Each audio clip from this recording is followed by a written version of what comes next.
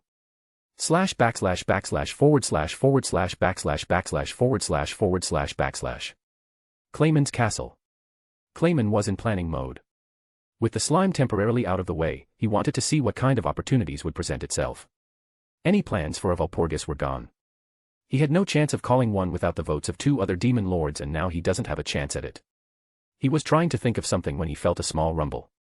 At first, he thought nothing of it, but then it got stronger and more frequent. Unable to ignore it any longer, he rushed to a window and opened the curtain, only to be greeted by the sight of multiple beams of light flying across the sky. He had a very bad feeling about this. He got away from the window and rushed to another part of his castle seeking safety. While running, he noticed one of the beams of light seemingly headed directly for the castle. Before he could do anything, the beam seemed to fly over the castle from his point of view, but only a moment later, he felt the very ground shake beneath him. Debris and dust were falling from the castle. Some cracks could be seen here and there. Outside, the beam of light made a partial impact on the castle. It wasn't a direct hit, but the diameter of the explosion still caused damage to the castle. Enough that it would cause the castle to collapse on its own. Scenes like this were happening all over Clayman's domain. Various military positions, outposts, and fortifications were being attacked all at once. Any sense of order that was present was quickly disrupted. There was a massive scramble everywhere, trying to put together what was happening. Everyone was running around while others were trying to re-establish some sense of order. Meanwhile, Gabaru and his team were flying through the air, following a route that would take them to where the beams of light struck. That would be where their targets would be. They were going to be the first ones to engage the enemy. their job being to soften up the targets even further.